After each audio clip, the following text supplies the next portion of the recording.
आचार्य श्री गुरुवर कुंद कुंद महाराज की जय हो। आचार्य श्री गुरुवर विद्यासागर महाराज की जय हो।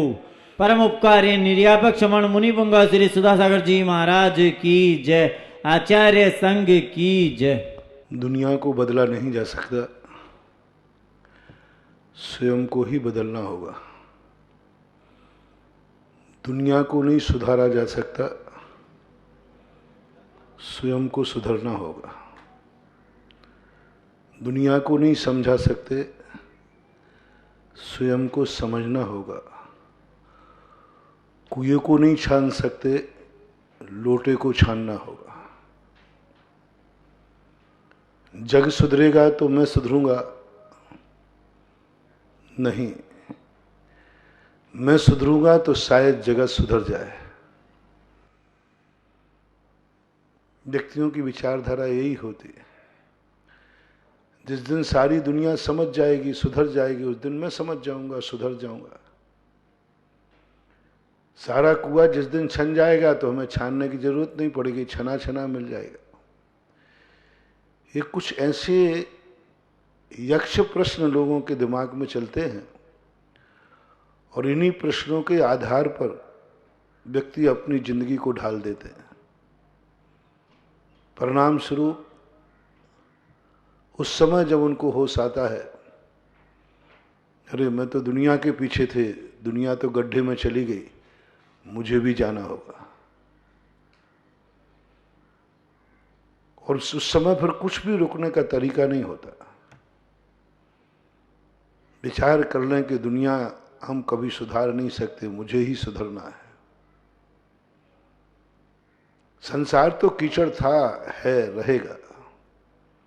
तुम कहो कि संसार को कोई पवित्र कर दे, नहीं कर पाएगा। संसार अपवित्र था, है और रहेगा। तीर्थंकर सरीके संसार को पवित्र नहीं कर पाए तो हम और आप कौन सी बड़ी हस्ती हैं। उनके समय भी सारे पाप होते थे। चौथे काल के हम प्रथमानुग ग्रंथों को पढ़ते हैं, ऐसा कोई भी पाप नहीं है जो चौथे काल में नहीं होता। राग, द्वेष, कसाय, चोरी, चपाटी, जुआ आदि सब होते थे चौथे काल। तीर्थंकर नहीं रोक पाए, जो इतनी बड़ी शक्तियां थी। जब सौधर्मेंद्र देवता भी दुनिया में आते थे, प्रकृति कहती है कि तुम मुझे बदलने की चेष्टा मत करना, तुम खुद बदलना चाहो तो तुम्हारे लिए रास्ता खुला है। तुम खुद सोचो तुम्हें क्या करना है। दुनिया के जो रास्ते हैं, तुम्हें कौन से रास्ते पे चलना है। तुम्हारा रास्ता खोलकर सारे रास्ते बंद कर दिए जाएं, ऐसा नहीं होगा। एक ही रास्ता बने ना जिस पर मैं चलना चाहता हूं। दुनिया कहती तुम्हारी पसंद का रास्ता कैसे होगा। सारे लोग धर्मात्मा हो जाएंगे तो नरकों की व्यवस्था कैसे बनेगी, त्रियंचों की कैसे व्यवस्था बनेगी। किसी को नरक जाना है तो पाप तो होना ही चाहिए, पाप नहीं होंगे तो नरक की व्यवस्था बंद। प्रकृति कहती है हमारे पास तो सब हैं, सारे विकल्प हैं, जिसको जहां जाना है उसकी इच्छा पे छोड़ दो। हम नरक भी ले जाते हैं, स्वर्ग भी ले जाते हैं, मोक्ष भी ले जाते हैं, निर्णय आपके ऊपर है। इसलिए जैन दर्शन ने एक रास्ता निकाला कि बहुत सारे पापों से हम बच सकते हैं। हमें अपनी जिंदगी के लिए ज्यादा पाप नहीं करना पड़ता।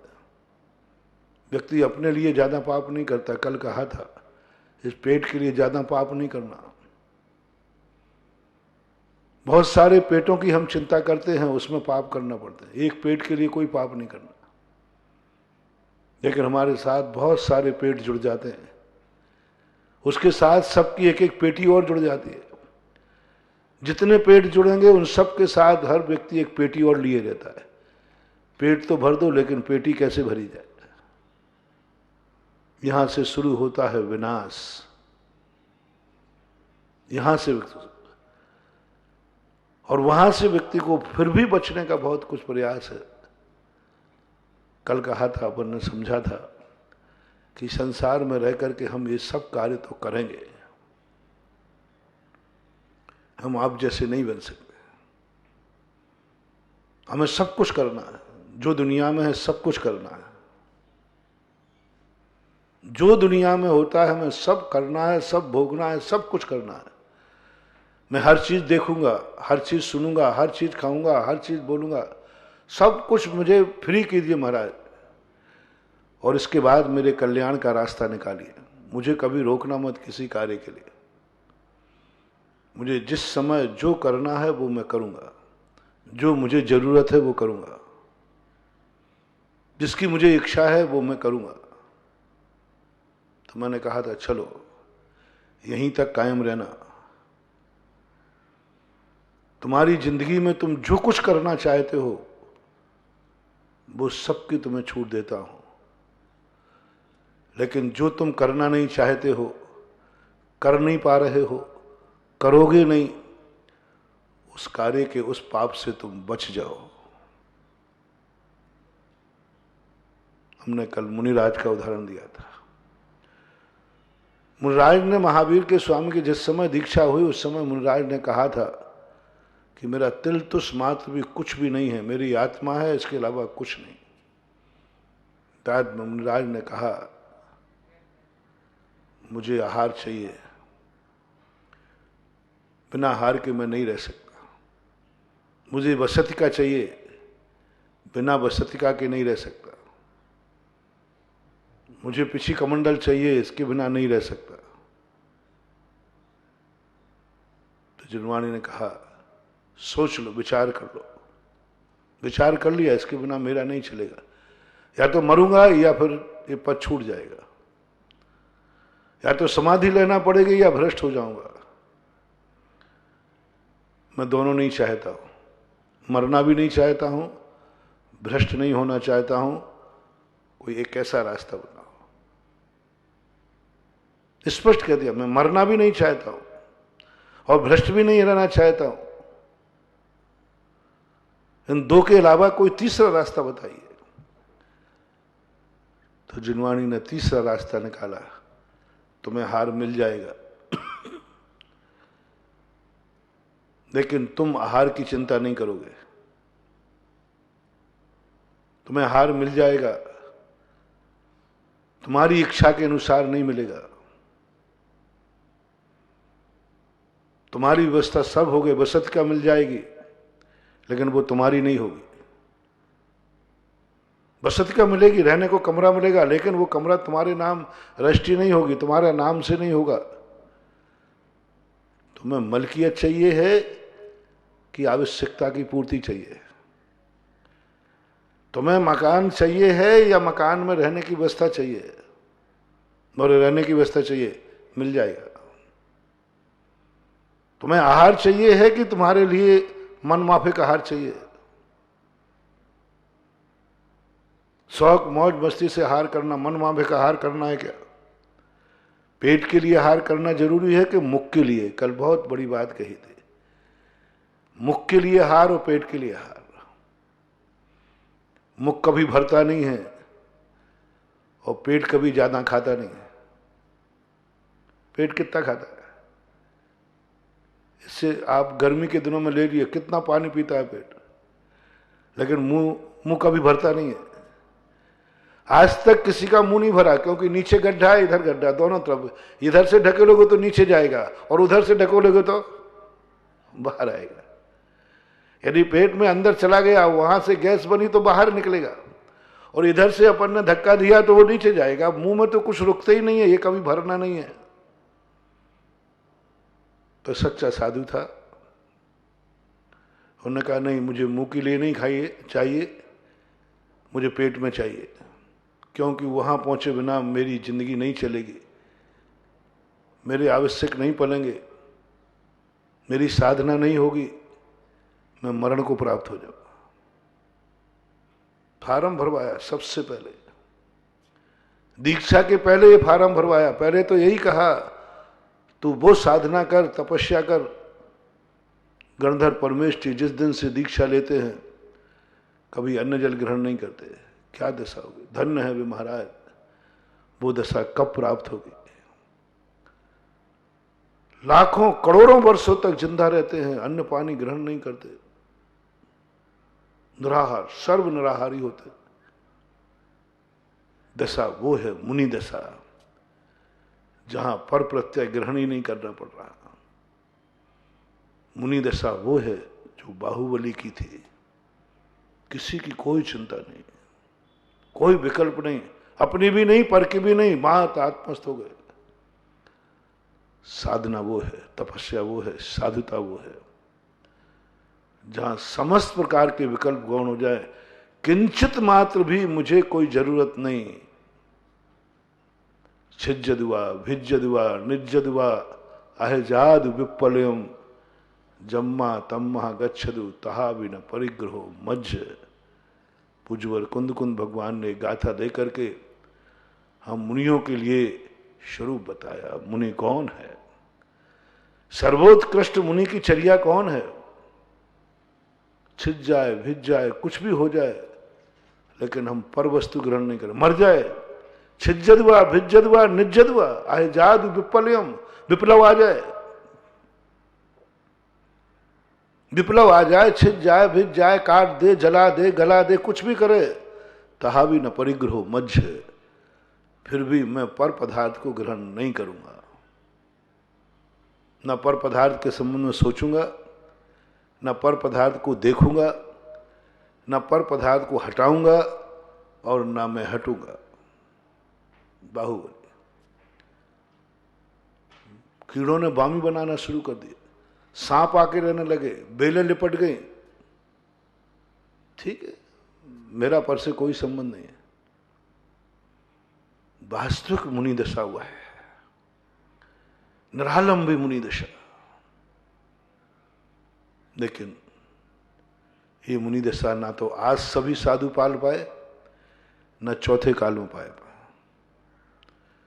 चौथे काल में भी नहीं पाल पाए। कोई तीर्थंकर ऐसी साधना नहीं कर पाया, उनको भी आहार को उठना पड़ा। इसमें बड़े छोटे का कोई विकल्प नहीं है।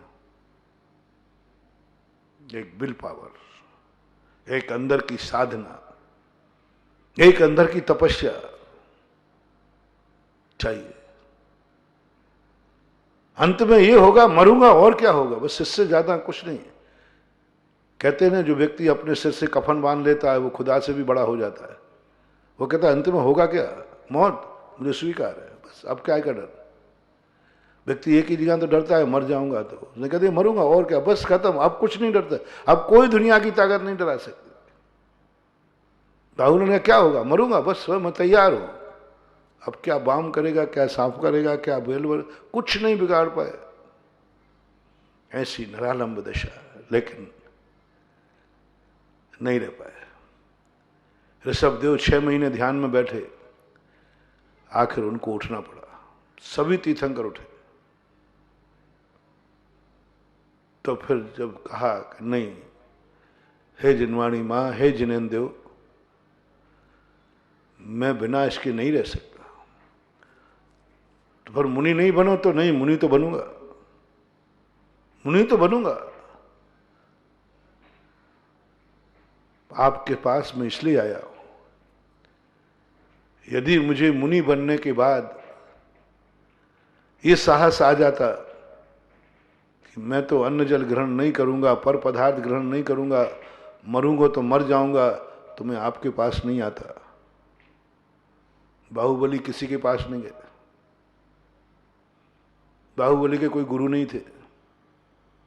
मैंने कहा किस लिए जाना गुरु के पास, किसके पास जाना, क्या जाना, मैंने नियम कर लिया, मरूंगा और क्या होगा, लेकिन मैं पर पदार्थ ग्रहण नहीं करूंगा,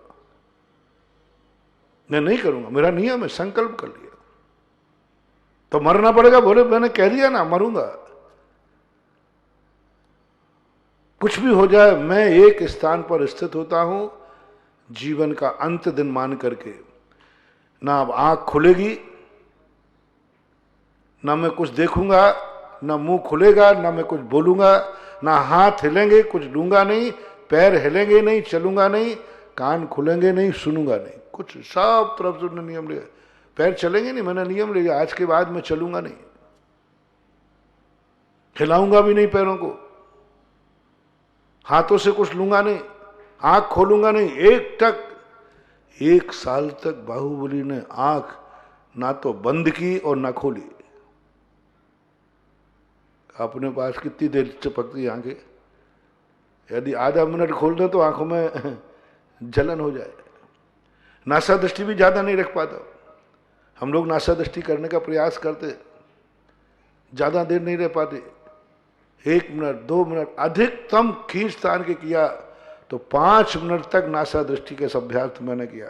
5 मिनट तक ना आंख को पलकाएंगे, झपकाएंगे, ना खोलेंगे, लेकिन 5 मिनट करने में चक्कर आने लग जाता है, आंखों में जलन हो जाती, खून उतर आता है, पलक झपक जाती है। लेकिन धन्य है बाहुबली भगवान, 1 साल तक उन्होंने आंख को झपकाया नहीं और खोला भी नहीं। एक फिट कर दिया, जैसे फेविकोल से चिपका दिया हो। जिस एंगल पर उन्होंने आंख को स्थिर किया, 1 साल तक वो आंख उसी एंगल पर रही। एक मुनिराज का वर्णन मिलता है, ग्रीष्म काल में 48 टेम्परेचर है, खुले आकाश में बैठे, सूर्य उगता हुआ देखते हैं, पलक नहीं झपकाएंगे, और सूर्य जैसा जैसा चलता जाएगा वो उनका शरीर ऐसा मुड़ता जाएगा, मुड़ते जाएंगे, वे खुद खिसकते जाएंगे, लेकिन पलक नहीं झपकाएंगे। जब तक सूर्य डूबेगा नहीं उनका पलक झपकेगा नहीं। उगते हुए सूर्य को देखा, अंत में डूबते हुए सूर्य पर जाके पलक झपकाएंगे। वो सूर्य को देख, छोटे मोटे सूर्य को नहीं, सर्दी वाले सूर्य को, प्रचंड सूर्य को देखते, ये उनकी साधना होती है। वो पलक झपकेगा नहीं, एक बार भी पलक नहीं झपकेगा पूरे कार्य में, नियम ही उनका लेता है। आंख की साधना। हम पैरों को कई बार स्थिर कर लेते, 24-24 घंटे पैर स्थिर, मैं पैर नहीं हिलाऊंगा, पैर नहीं हिलाऊंगा, ये तो चल जाता है, लेकिन कमर हिल जाती है, पीठ हिल जाती है, हाथ हिल जाते हैं, कुछ ना कुछ हिल जाता है। पैरों को स्थिर कई बार करके देखा, पैर ही स्थिर कर पाया, पैरों को खिसकाया तो नहीं, लेकिन यूं हो गया, यूं हो गया, हिल गया। हाथ स्थिर कर लेता है व्यक्ति साधना में। प्रतिमा योग का पूर्ण प्रतिमा योग किसे कहते हैं? पैरों को स्थिर करो, कमर को स्थिर करो, हाथों को स्थिर करो, जिस एंगल में हाथ है उसी में रहें। और सही प्रतिमा योग है आंख के पलक का एंगल स्थिर कर दो। जिस हाथ तुम्हें करना, पूरा खोलना है पूरा खोल लो, बंद करना बंद कर लो, नासा दृष्टि करना तो ज्यादातर साधक, यानी आंखों का प्रतिमा योग, यानी तुम 24 घंटे के ध्यान में बैठे हो तो कहीं आपका पलक तो नहीं झपक रहा है, पलक झपक रहा है तो आपका प्रतिमा योग में नंबर कट गए, आपका प्रतिमा, क्योंकि आपने पलक झपका रहे हैं, शरीर नहीं हिला रहा, बिल्कुल भी नहीं, एकदम स्थिर होकर बैठ गए, लेकिन पलक यदि झपक गया नंबर तुरंत कट जाएगा। ऐसे ऐसे मुनिराज हुए, 4-4 महीने तक पलक नहीं झपकाया। आषाढ़ सुदी 14 को ध्यान में बैठे और आंख को स्थिर कर दिया, बस इस एंगल पे आंख रहेगी। पूरे 4 महीने तक एंगल का, आंख का एंगल वही बनेगा। कहाँ है साधना है? अपन लोग साधना पे, हम लोग साधनाओं पे अहंकार करते हैं, हम बड़े साधक हैं, बड़ी साधना कर रहे हैं। अरे अभी आंख की साधना नहीं हो पा रही, आंख को स्थिर नहीं कर पा रहे हो, नहीं होते। बाहुबली का जब पूरा प्रतिमा योग का चित्रण मैं कभी ध्यान में करता हूं, नकल करता हूं, बालक हूं ना, सब में तो नकल कर लेता हूं, घंटों घंटों तक कर लेता हूं, लेकिन अभी तक आंख की नकल नहीं कर पाया। पैरों की नकल कर ली, 24-24 घंटे तक मैं स्थिर खड़े होकर देखा, पैरों की नकल, बाहुबली से पैर मिलाए, मैं तो पैरों में दर्द होता था तो मैं बाहुबली को ध्यान करता, बाहुबली, हाथों का भी कर लिया, सब कर लिया, लेकिन आंखों का नहीं हो पाया। तो पता ही नहीं चलता कब झपक जाता है, पता ही नहीं चलता। अपन को मालूम कितनी बार अपनी आंखें झपकती है, काउंटिंग करो, पता ही नहीं चलता कब झपक जाते। अब वो झपक जाता है, लो साहब बाहुबली कहते फेल हो गया तू, भरत चक्रवर्ती तक फेल हो गए। एक दृष्टि युद्ध हुआ था, 3 युद्ध हुए थे ना, मलयुद्ध, जलयुद्ध और एक दृष्टि युद्ध। दृष्टि युद्ध का अर्थ था कि दोनों जने एक दूसरे को आंख से आंख मिला के देखेंगे, जिसकी पलक झपक जाएगी वो हार जाएगा। दोनों खड़े रहे, भरत की पलक झपक गई। बहुत ताकत लगाई होगी, युद्ध का सवाल था, प्रेस्टेज का सवाल था, बहुत ताकत लगाई होगी, प्रेस्टेज लगाया होगा। और चक्रवर्ती, भरत चक्रवर्ती, कितने कामदेवों की ताकत चक्रवर्ती में होती है। 9 कामदेव के बराबर चक्रवर्ती की ताकत। तीर्थंकर के बाद सेकंड नंबर है। इतनी ताकतवान होकर के भी अपने पलक को स्थिर नहीं कर पाएगा। बाहुबली की पलक झपकी नहीं, पलक नहीं झपकी। झपकने के बाद 3 मौके दिए जाते। बाहुबली ने कहा कि अभी भी मैं नहीं झपका रहा हूं, एक बार और झपका के फिर देख ले। 3 बार हार गए। कैसी साधना। अब इस साधना के सामने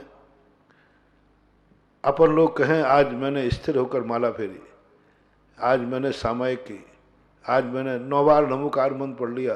अरे 9 बार नमोकार मंत्र पढ़, 9 बार नमोकार मंत्र, 9 बार झपक गई आंख। आंख भी तो हाथ पैरों के समान ही एक एंगल बनाता है। तब उन्होंने कहा कि मेरे से बस की बात नहीं है, तेरे बस की बात नहीं है। झपकाओगे? हाँ। चलोगे फिरोगे? बोले हाँ। बिना पर पदार्थ के नहीं रह सकते? नहीं रह सकते। ठीक।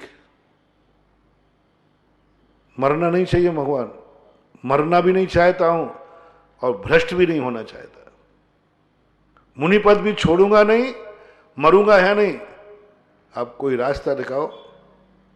भगवान, अपन लोग, बच्चा जितना ज्यादा बड़ों को बुद्धू समझता है ना, वे बहुत ज्ञानी होते। वो कहते इसका अर्थ है कि हमें खाने की व्यवस्था करेंगे, बिना खाए तो हम जिंदा रहेंगे। मैंने पहले ही शर्त है, मरना चाहिए नहीं और मुनि पर छूटना नहीं चाहिए। अब सोचता क्या है, अपन लोग क्या सोचेंगे? इसका अर्थ है भोजन पानी की व्यवस्था भगवान करेंगे, क्योंकि भोजन के बिना जिंदा रहेंगे नहीं। लेकिन बड़े आदमी बहुत आगे के होते हैं, वे जीत करके भी हार जाते हैं और हार करके भी जीत जाते हैं। अपन क्या उनको धोखा देंगे। एक बार तुम्हें संस्मरण सुनाया था ना आचार्य श्री का, कि हम लोगों को रात्रि में पढ़ने का मन होता था, क्योंकि सभी लोग कॉलेजों में रात में पढ़ते, दिन में तो कोई छोकरे पढ़ते नहीं। रात के 10 बजे तो उनकी पढ़ाई शुरू होती है और फिर पढ़ेंगे रात के 12 बजे, 2 बजे, 1 बजे। पूरी रात निकल जाए तो कोई बड़ी बात नहीं, फिर सुबह सोएंगे। तो रात में पढ़ने की आदत रहती है। तो आचार्य जी के यहाँ बंद था। हम लोगों ने बहुत प्रयास किए कि आचार्य जी किसी प्रकार थोड़ी बहुत छूट दे दे। नींद आती ही नहीं थी रात में। तो आचार्य जी कहते वो तो आ जाएगी नींद, दिन में सोने नहीं दूंगा तो नींद कहाँ जाएगी। नींद तो इसलिए गड़बड़ करती है कि रात में सोते नहीं हो, फिर दिन में सोते हो। नींद तो है, जब दिन में भी नहीं सोगे तो अपने आप रात में नींद आएगी। पढ़ने के लिए बहुत प्रयास किया। उस समय लाइट नहीं थी जब हम लोगों की दीक्षाएं हुई। ऐसे क्षेत्रों पर रहते थे, लाइट थी ही नहीं वहां। क्षेत्र पर ही लाइट नहीं थी। लालटेन होता था, लालटेन। सन 1980 की बात कर रहा हूं। लालटेन होते थे। एक मुनीम था, वो मुनीम लालटेन रख जाता था, तो हम लोग उस लालटेन को देखकर ऐसे ललचते थे जैसे बिल्कुल ये हैलोजन लगा हो, हैलोजन। बस इस भाव आता था कि इसी लालटेन में पढ़ने दें कम से कम। लाइटें तो थी लेकिन क्षेत्रों पर नहीं थी, पर पढ़ने नहीं दिया। बोले नहीं, रात्रि में नहीं पढ़ना। दिन में जो खाया है, दिन में जो पढ़ा है, रात में उसका चिंतन करो उसी। और बहुत प्रयास किया। हम लोगों ने प्रतिक्रमण के लिए कहा कि हम लोगों को प्रतिक्रमण याद नहीं है, तो रात्रि प्रतिक्रमण कैसे होगा। उन्होंने कहा रात का प्रतिक्रमण दिन में कर लेना, ये दोष लगा देना। ये दोस्त तो 2 महीने लगेगा, याद हो जाएगा। हमने कहा पूरा प्रतिक्रमण नहीं कर पाते, सुबह इतना टाइम लगा, बोले आधा सुबह करना, आधा शाम को कर लेना। वो जान गए कि ये लोग क्या छूट लेना चाहते, रास्ता निकाल रहे। आज उसी का परिणाम है कि दिन में पढ़ता हूं, रात में चिंतन करता हूं, नहीं तो ये रेगुलर प्रोचर कहां से देता है। अब पढ़ने से ज्यादा तो चिंतन का आनंद आने लगा, पढ़ने का मन ही नहीं करता। अब पढ़ने की जरूरत, आकुलता ही नहीं होती रात में। ऐसे ही महावीर स्वामी से कहा मुझे जिंदा रहना है,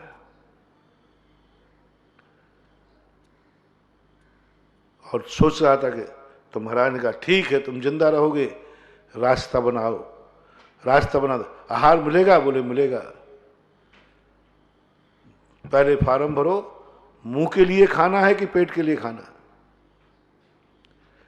जीने के लिए खाना है कि खाने के लिए जीना है। अब साधु ये तो कह नहीं सकता कि मैं मुंह के लिए खाऊंगा, छटोनिया के लिए खाऊंगा। उन्होंने कहा नहीं ना, ऐसी कोई बात नहीं है, मैं तो इसलिए खाना चाहता हूं कि मरूं नहीं। तुम्हारा नियम एक ही है ना कि भोजन नहीं करोगे तो मर जाओगे, बस। अब आगे कुछ मत बोलना, मैं तुझे मरने नहीं दूंगा, लेकिन मुंह के लिए मत खाना। रसना इंद्री का निरोध करो पहले। ले तप बड़ा बन हेतु नहीं तन पोस दे तज रसन को। रसना इंद्री पर कंट्रोल करो। तुम्हारी इच्छा के अनुसार नहीं मिलेगा, तुम्हारे जीवन के अनुसार मिलेगा। तुम्हारी इच्छा अनुसार नहीं मिलेगा, तुम्हारे जिंदगी के अनुसार मिलेगा। तुम्हारी जिंदगी जीने के लिए जो चाहिए वो तुम्हें मिलेगा, तुम्हारी रसना इंद्री को जो चाहिए वो नहीं मिलेगा। मंजूर है? ठीक है, ध्यान रखना और नियम करो। पहला नियम करो कि मैं रसना इंद्री के लिए नहीं खाऊंगा, मैं स्वाद के लिए नहीं खाऊंगा, मात्र जिंदगी जीने के लिए खाऊंगा। जीवन के लिए जो जरूरी है उसके बिना मेरी साधना नहीं बन सकती है। लक्ष्य रखना। गृहस्थ खाता है जीने के लिए नहीं, जीने के लिए नहीं खाता, खाने के लिए जीता है। पेट भरने के लिए नहीं बनाता है, वो चटोनिया के लिए बनाता है, स्वादिष्ट बनाने का भाव करता है, उसकी नीति होती है। तुम नहीं करोगे ऐसा। एक फॉर्म। दूसरा फॉर्म भरवाया, तुम कभी अपने भोजन की चिंता नहीं करोगे। मुझे आहार आज कैसा मिलना चाहिए, मुझे कल आहार मिलेगा कि नहीं मिलेगा, तुम भोजन की चिंता नहीं करोगे। मन में भी नहीं, वचन में भी नहीं, काहे भी नहीं। कल क्या होगा मेरा। विहार कर रहे हो तुम और विहार करते जा रहे हो, ये चिंता नहीं करना कल चौके लगेंगे नहीं लगेंगे, वहां पर जैन श्रावक हैं कि नहीं, चौका मिलेगा कि नहीं मिलेगा। तुम मन वचन काया से कभी विकल्प नहीं करोगे। अरे विकल्प क्यों नहीं करूंगा, कोई नहीं लगाएगा चौका तो नहीं, तुम विकल्प मत करो, मैं व्यवस्था कर रहा हूं ना तुम्हारी, मैं व्यवस्था कर रहा हूं, तुम चिंता मत करना। गुरु पर विश्वास करो, भगवान पर विश्वास करो, तुम भर विकल्प मत करना, चिंता मत करना। तुम्हें भोजन भी मिलेगा हे श्रमण, और तुझे पाप का भी बंध नहीं होगा। तेरी जिंदगी भी बच जाएगी और तुझे कोई पाप बंध नहीं होगा। भोजन करने के लिए कितने पाप करना पड़ते हैं, 2 रोटियों के लिए कितने पाप करना पड़ते हैं, एक मकान बनाने के लिए कितने पाप करना पड़ते हैं। महावीर ने श्रमण से कहा, देख कितना बड़ा चमत्कार कर रहा हूं मैं। संसार में देखो, इन 2 रोटियों के लिए लोग भिखारी बन जाते हैं, इन 2 रोटियों के लिए मजदूरी करते हैं। 2 रोटियों के लिए व्यक्ति क्या क्या नहीं करता है, सारी दुनिया को मालूम। कितने पाप, कितने अनर्थ, कितना सब कुछ होता है। तुझे भोजन भी मिलेगा और तुझे पाप भी नहीं लगेगा। सांप भी भाग जाएगा, लाठी भी बच जाएगी। तुझे सांप से डर लग रहा है ना, तो लाठी भी नहीं टूटेगी और सांप भी नहीं रहेगा, दोनों काम नहीं होंगे। तुझे डर लग रहा है कि मेरे कमरे में सांप आ गया है, तो महावीर ने एक रास्ता निकाला। अपन लोग क्या करें, सांप आ गया डंडा लाओ मारने के लिए, और मारते समय डंडा टूट गया तो गड़बड़ हो जाएगा। महावीर ने कहा रुको, तुझे सांप से डर लग रहा, हाँ सांप से, मैं एक ऐसा उपाय बताता हूं, सांप मरेगा नहीं, लाठी टूटेगी नहीं, तेरे घर में सांप रहेगा नहीं। बस तुझे क्या लेना था, सांप को छुड़वा दो पकड़ करके, लाठी भी नहीं टूटी और सांप भी चला गया। तुझे भोजन भी मिल गया और तुझे पाप का बंध नहीं होगा। बस इतना सा मन मान ले कि मुंह के लिए मत खाना, पेट के लिए खाना। इतना सा मन बना ले, जीने के लिए खाना जिंदगी के लिए जरूरी है। और कभी चिंता मत करना। जो मुनि भोजन की चिंता करते हैं वे भोजन तो मिलते हैं, लेकिन भोजन का पूरा पाप उनके खाते जाता है।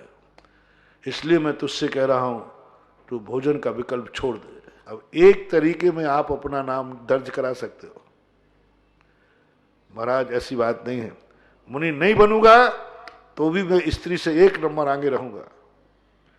आप मुझे हमारी स्त्रियों से पीछे करना चाह रहे हो? हाँ, एक चांस है,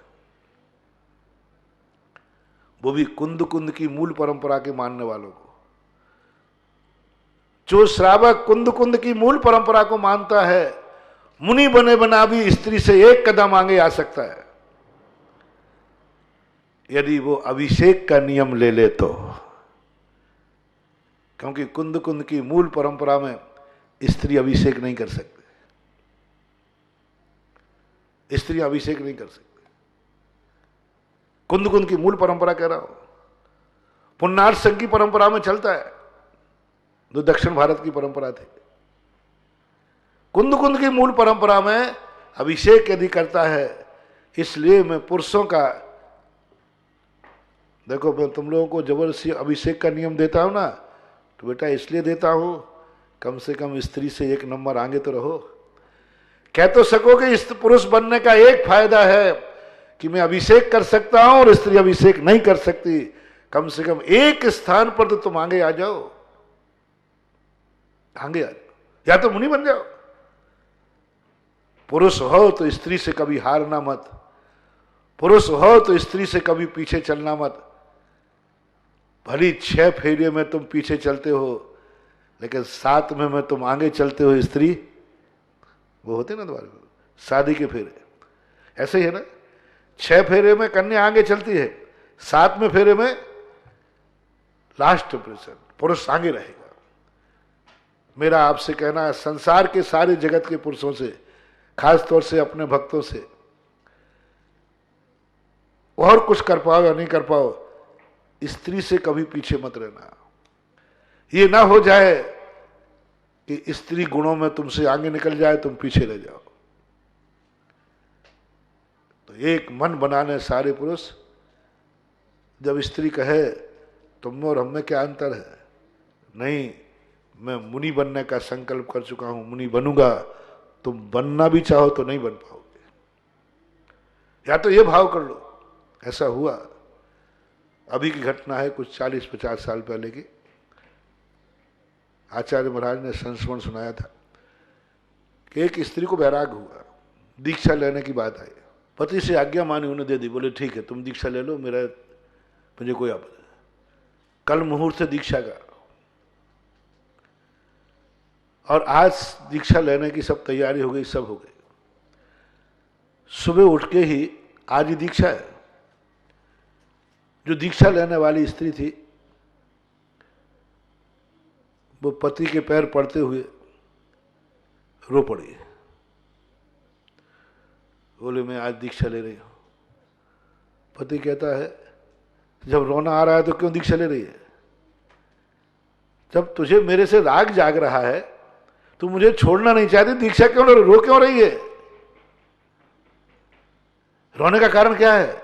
मैं महाराज से कह देता हूं, महाराज जी दीक्षा के भाव थे, अब इसके भाव नहीं, इसको मेरे से राग भाव है, स्त्री कहती मैं इसलिए नहीं रो रही हूं कि मैं तुमसे राग भाव करती हूं, मैं इसलिए पैर नहीं छू रही हूं कि अभी मैं तुम्हें स्वामी मानती हूं, मन से तो मैं सब त्याग कर चुकी हूं। फिर क्यों रो रही है? मुझे अपने दुर्भाग्य पर रोना आ रहा है। अभी तक मैं समझता था कि तुम पुरुष हो, मैं स्त्री हूं। मैं कोस रही हूं कि मैंने ऐसा कैसा पाप किया कि मुझे ऐसा पति मिला जो स्त्री से भी गया बीता है। कल ये स्त्री को नमस्कार करेगा। मैं पैर छू के इसलिए दिखा रही हूं कि आज मैं तुम्हारे पैर छू रहे हैं, कल तुम मेरे पैर छुओगे। पुरुष होकर के मुझे रोना इसलिए आ रहा है, पुरुष स्त्री के सामने झुकेगा। हारिका बनने से कोई स्त्री जाति तो नहीं बदल जाती ना। कल पुरुष स्त्री जाति के सामने झुकेगा। आज स्त्री झुक रही है, तुम पुरुष होकर के कल स्त्री के सामने झुकोगे। मैं हारिका बनूंगी, तुम बंदामी कहोगे, अर्घ चढ़ाओगे, झुकोगे। बस ये सुनते ही बोले क्या कहा? मैं स्त्री के सामने झुकूंगा? बोले हाँ, कल हारिका बनेगे तो नमोस्त बंदामी करोगे कि नहीं करूंगा? बोले करूंगा। बस जाग गया, माचिस की काड़ी जल गई। कुछ नहीं बोला वो पत्नी से, कुछ नहीं बोला। श्रीफल उठा करके गुरु के सामने पहुंचता है। बोले मैं दीक्षा लूंगा, मैं स्त्री से पीछे नहीं रह सकता। उसी स्टेज से दोनों की दीक्षा हुई। पुरुष फर्स्ट था, फर्स्ट ही रहा, और दोनों ने बहुत अच्छी चर्या पालन की। दोनों की दीक्षा एक स्टेज से हुई। मैं ये कहानी इसलिए सुन रहा हूं कि हे पुरुष लोग, थोड़े पानी पे आ जाओ। कभी स्त्री से पीछे नहीं हटना। महाराज मैं मुनि दीक्षा तो नहीं ले पाऊंगा, चाहे भली आप कुछ भी कहो। वो हारिका बन जाएगी तो महाराज बन जाए तो बन जाए, मैं तो नहीं बनूंगा। नहीं बनेगी, चलो कोई बात नहीं। कम से कम मुनि मत बनो। तो गृहस्थी में यदि तुम पुरुष हो, पति पत्नी हो, पुरुष और महिलाएं जितने भी हो, माँ बेटे कोई भी हो, हर पुरुष को मेरा एक संदेश है कि तुम किसी भी अच्छे कार्य में स्त्री से पीछे मत रहना। कभी पीछे मत रहना। और एक कार्य में सबसे दिलाता हूं कि स्त्री कभी अभिषेक नहीं कर पाएगी कुंद कुंद मूल परंपरा में। इसलिए प्रत्येक पुरुष अभिषेक करे, इस गर्व से करे कम से कम मैं पुरुष हूं, स्त्री स्त्री है। उसको फीलिंग होना चाहिए कि पुरुष महान है क्योंकि वो अभिषेक कर रहा है। अभिषेक कर रहा है। ये तुम्हारे आगे बढ़ने की कला है। इसलिए तुम्हारे लिए जो अभिषेक भी नहीं कर रहे, मुनि भी नहीं बन रहे हैं, उनके लिए टाइटल दे रहा हूं कि तुमसे अच्छे तुम्हारी स्त्री अच्छी है, तुमसे अच्छे तुम्हारी मां अच्छी है, स्त्री जाति अच्छी है। क्योंकि वो दो एक पाप करती है, तुम दो पाप करते हो। तुम अर्थ कमाने का भी पाप करते हो और खाने का भी पाप करते हो। वो बात एक कमाने का पाप वो नहीं करती स्त्री। जिस स्त्री को कल से और आज का प्रवचन समझ में आ जाएगा, वो इस पाप से आज से ही बचना शुरू कर दो। मैं इस पाप में क्यों बचूं? मैं माइंस पे जाती नहीं हूं, मुझे क्या लेना देना माइंस से? मैं कुछ जानती नहीं हूं और मुझे कोई मतलब भी नहीं है। मैं इसके धंधे पानी में कोई अनुमोदना नहीं करूंगा, मुझे कोई मतलब नहीं है। बच जाएगा, बहुत बड़े पाप से बच जाओगे। दुनिया में पाप हो रहे हैं, होने दो, उससे क्या फर्क पड़ने वाला है? घर का तुम्हारा सदस्य कर रहा है, उससे क्या पड़ने वाला है? रावण ने पाप किया तो रावण नरक गया, बेटा मोक्ष गया। रावण के सुत आदि कुमार थे तो सब इकट्ठे एक ही घर में रहते थे, किसी को पाप नहीं लगा। रावण का पाप किया, रावण को लगा। सबने अपने आप के हाथ खींच ले। मेरा इसमें कोई अनुमोदना नहीं है, मेरा कोई समर्थन नहीं है। ऐसा करना चाहिए। अब रही बात आपका एक काम पुरुषार्थ, काम का अर्थ मात्र काम ही नहीं, विषय वासना ही मत लेना, काम में सब आता है, खाना पीना, सुनना, बैठना, उठना, सब जो हमारे इंद्रियों के विषय हैं। टीवी देख रहे हैं, काम पुरुषार्थ है। कानों से गाना सुन रहे हैं, काम पुरुषार्थ है। मुझसे तुम अपना एक दूसरे से राग भाव का कार्य कर रहे हो, काम पुरुषार्थ है। रिश्तेदारियों में बात कर रहे हो, काम पुरुषार्थ है। सब काम पुरुषार्थ। रोटी खा रहे हैं, काम पुरुषार्थ है। कमाई को भोगने का नाम काम पुरुषार्थ है, सीधी बात। काम पुरुषार्थ किसे कहते हैं? जो कमाया है उसको भोगना। मकान तुम कमाई करके आए, मकान बनाया, काम पुरुषार्थ में आएगा। कपड़े बनाए, काम पुरुषार्थ में आएगा। तेल फुले जो कुछ भी तुम कर रहे हो, यानी जो कमा के लाए, खर्च जिसमें करते हो भोग में, वो सब काम पुरुषार्थ के अंतर्गत आता है। इसलिए काम पुरुषार्थ को अकेला मात्र विषय वासना से मत जोड़ना। रोटी खाना भी काम पुरुषार्थ, मकान, जितने भी गाड़ी घोड़ा भी लेना, ये सब काम पुरुषार्थ, ये सब काम पुरुषार्थ में आएंगे, क्योंकि तुम अपने उपयोग के लिए कर रहे हो। ये तो तुम्हें करना पड़ेगा, गृहस्थ हो। अब इसके करने के लिए उपाय अपन चर्चा कर रहे थे दूसरे नंबर के बेटे की। ये 2 दिन के प्रवचन तो अलग ढंग का आ गया। मूल विषय चल रहा है दूसरे नंबर के बेटे की। जब हम 2 पाप करते हैं या 1 पाप करते हैं, तो उसकी एवज पर आपको 1 पुरुषार्थ और करना है, धर्म पुरुषार्थ। धर्म पुरुषार्थ करने की कोई जरूरत नहीं थी। धर्म पुरुषार्थ जो व्यवहार रूप धर्म है, वो कोई धर्म नहीं है। लेकिन तुम 2 पाप जब कर लेते हो, तो ज्ञानी पुरुष उसको धोने के लिए धर्म पुरुषार्थ करता है। 2 दिन पहले कहा था, कमा रहे हो तो मंदिर के लिए जरूर कमाना। इसलिए नहीं कि हमें मंदिर का कोई कर्जा देना है। कमा रहे हो, मकान बनाने के लिए कमा रहे हो, तो मंदिर के लिए जरूर कमाना बंधु, जरूर कमाना। ये भाव तुम कर रहे हो कि मेरा मकान बन जाए, ये भी कहना मंदिर भी बन जाए। कुछ कमाना, परसेंटेज में कमाना, कुछ कमाना, परसेंटेज में कहाना। स्नान करते हो तो भगवान का अभिषेक जरूर करना, जरूर करना।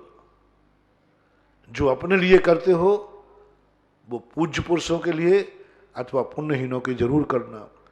कोई भी वस्तु, जो भी तुम अपने वस्तु ग्रहण को उपयोग करते हो, चाहे वो अर्थ पुरुषार्थ हो, चाहे काम पुरुषार्थ हो, मां स्वयं का ही सुख मत देखना। जो व्यक्ति अर्थ कमाते समय मात्र अपने लिए ही कमा रहा है, वो अर्थ तुम्हारे लिए दुर्गति का कारण बनेगा। व्यवहारम परिग्रहत्वम नारकस्य। जब जब तुमने धन कमाया, खूब कमाया, लेकिन किस लिए कमाया? अपने लिए, अपने पेट के लिए नहीं, अपने बाल बच्चों के लिए नहीं। एक उनको भी कमाओ जो ना तुम हो और ना वो तुम्हारा है। बहुत करुणा दया करके कह रहा हूं, सारे कमाने वालों से मैं कह रहा हूं, कमाते समय, व्यापार शुरू करते समय 2 एक संकल्प कर लेना, मैं अपने लिए भी कमाऊंगा, अपने बच्चों के लिए भी कमाऊंगा, लेकिन एक उनको भी कमाऊंगा जो ना मैं हूं और ना मेरे हैं, जो ना मैं हूं ना मेरे हैं। उनमें 2 व्यक्ति हैं, एक तुमसे पूज्य देव शास्त्र गुरु, एक तुमसे हीन जो तुमसे गए बीते पुण्यहीन है, पुण्यहीन है, भिखारी है, गए हैं, पशु पक्षी हैं। जरूर करना, जरूर करना। पहले व्यापार से शुरू करता हूं, अपने धन में से नियम करना, संकल्प भी करना। इसी प्रकार भोजन बनाते समय संकल्प करना, एक रोटी मैं उनको बनाऊंगा जो ना मैं हूं और ना मेरे कुटुंब के हैं, जो मेरे से परे हैं। वो पूज्य पुरुष भी हो सकते हैं, पुण्यहीन भी हो सकते हैं। आप कपड़े सिलाएं, कुछ भी करें, एक कपड़ा जरूर सिलाना साल भर में। 100 कपड़े अपने लिए सिलाओ, अपनों के लिए सिलाओ, एक कपड़ा उनके लिए जो तुम्हारे नहीं हैं, उनके लिए। तुम अपने बच्चे को पढ़ाओ, खूब पढ़ो, लेकिन एक बच्चा जरूर पढ़ाना जो तुम्हारा नहीं है, तुम्हारा नहीं है। हर व्यक्ति को एक नियम लेना है, अपने बच्चों को खूब पढ़ाना, कोई बात नहीं, तुम भी खूब पढ़ना, लेकिन नियम करना, एक मैं उसको भी पढ़ाऊंगा जो मेरा नहीं है, किसी गरीब का है। तुम दवाई खूब करना, जब भी हो अपनों की दवाई खूब कराना, लाखों बीमारी होने पर सारी संपत्ति लगा देना। मैं वहां कहीं नहीं रोक रहा हूं। हर व्यक्ति को एक नियम लेना है, जो जिस जिस प्रकार का बीमार है, जो जिस जिस प्रकार का बीमार है, जिसके परिवार में कोई बीमार है, उसकी दवाई जरूर कराना, लेकिन उस बीमारी का एक मरीज की दवाई जरूर कराना जो ना तुम हो और ना वो तुम्हारा है। सिस्टम बनाना। मान लीजिए आपको कोई भी बीमारी हो गई, कैंसर हो गया, कोरोना हो गया,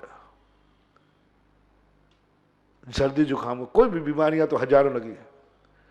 तुम नियम करना, जो बीमारी मुझे हुई है और इसका इलाज मैं कराने जा रहा हूं,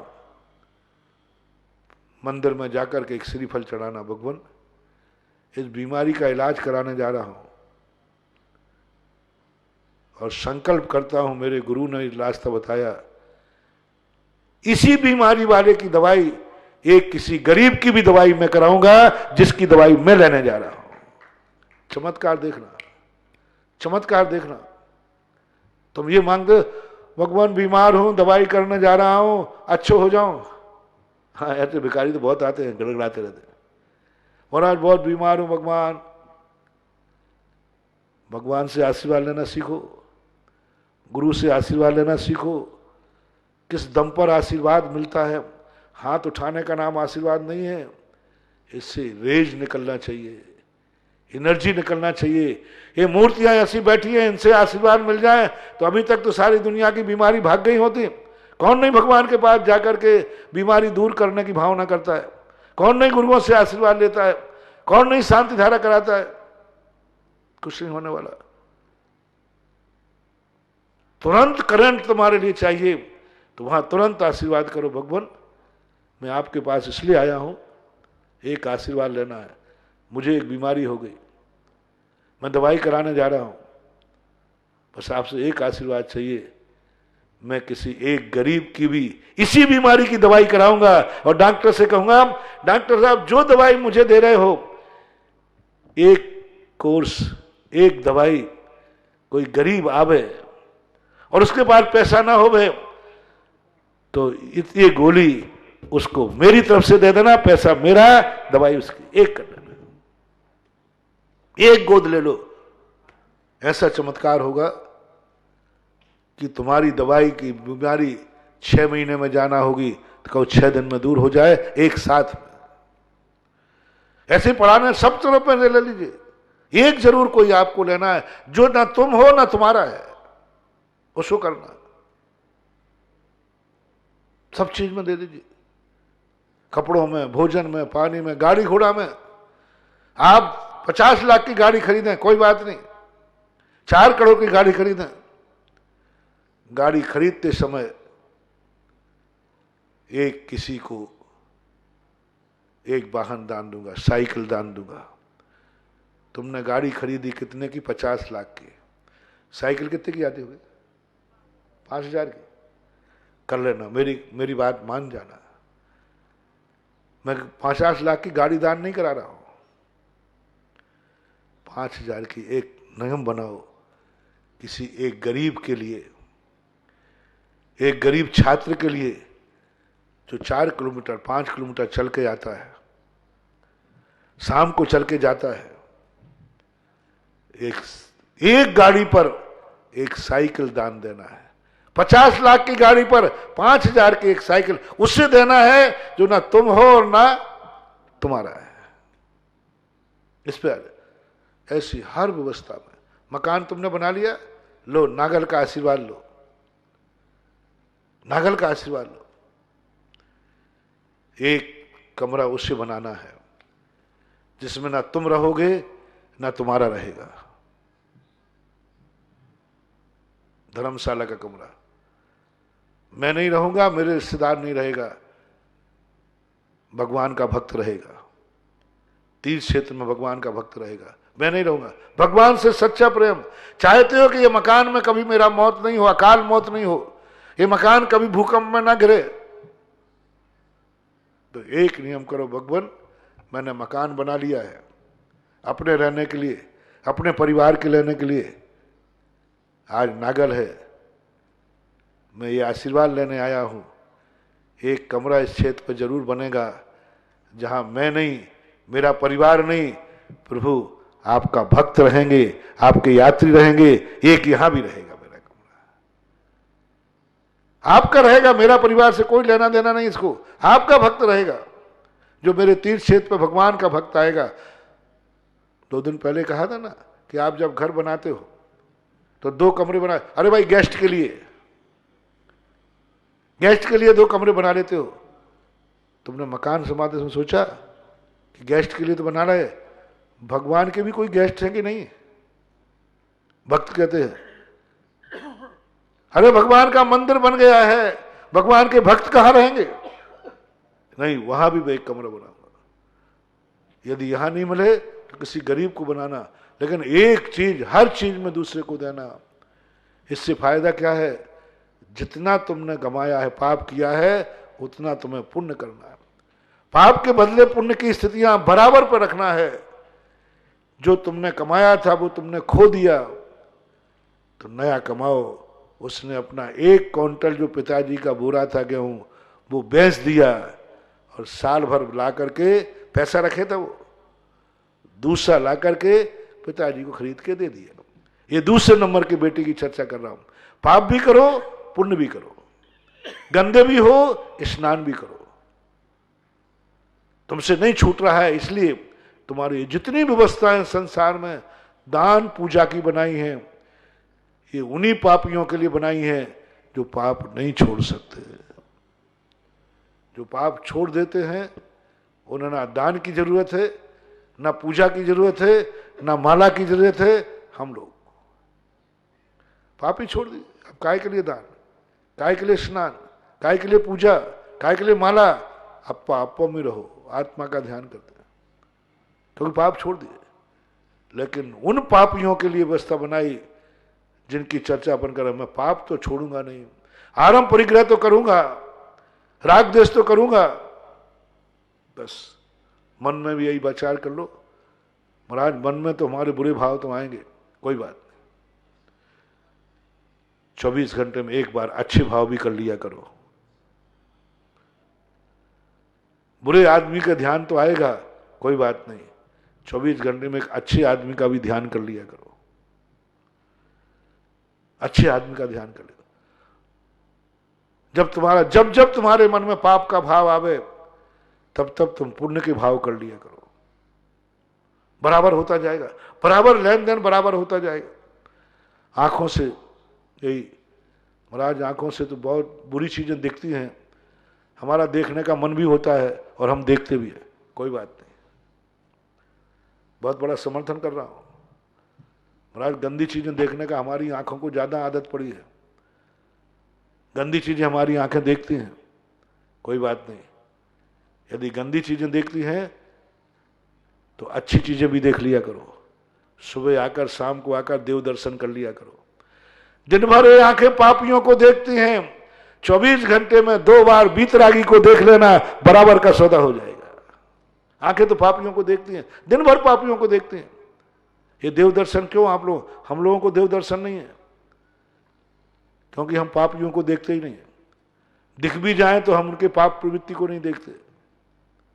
तुम देखते हो, पापियों को पाप की दृष्टि से देखते हो, पाप को पाप की दृष्टि से देखते हो, और तुम्हारे पाप के मन बिगड़ते हैं। इसलिए तुम्हें देव दर्शन जरूर कहा। सुबह उठ करके 5 मिनट भगवान की मुद्रा देख ले, शाम को देख ले, इन आंखों से पाप भी किया है तो पुण्य भी किया है। ये कानों से आपको जरूर सुनना है, क्योंकि इन कानों से आप पाप की बातें सुनते रहते हो, जो आपके परिणामों को बिगाड़ते हैं, जो राग द्वेष पैदा करते हैं। अपना आएगा तो राग पैदा करेगा, पराया आएगा तो द्वेष पैदा करेगा। 24 घंटे में एक बार उसकी आवाज सुन लेना जिसके सुनने से ना राग होता है ना द्वेष होता है। बस इतने, ज्यादा कुछ नहीं कर रहा, क्योंकि आपके कान तो पाप की बात तो सुनेंगे, ये तो आपने पहले ही संकल्प कर लिया, मानने वाले नहीं। अब तुम ऐसे व्यक्ति की बात सुनो जिसके सुनने से ना राग होगा और ना द्वेष होगा। इसे प्रवचन कहते हैं, भजन कहते हैं, भक्तांबर कहते हैं, नमोकार मंत्र कहते हैं। 24 घंटे में किसी की ऐसी आवाज पड़ना चाहिए जो आवाज आपके लिए इस प्रकार करे। ऐसे ही मुख में लगा लेना। तुम बुरी बातें तो बोलोगे, तुम राग द्वेष की बातें तो बोलोगे, बिना राग द्वेष की बात बोले बिना तुम नहीं रह सकते हो। 24 घंटे ऐसे शब्द बोल लिया करो जिनके बोलने से किसी को ना राग होगा ना द्वेष होगा। जैसे अपन पूजा कहते हैं, भक्तांबर पाठ कहते हैं, विनतियां कहते हैं, तो ये बराबर का सौदा होता जाएगा। समय आपका हो गया। महावीर भगवान है। परम उपकारी निर्यापक क्षमण मुनि पुंगव श्री सुधासागर जी महाराज की जय।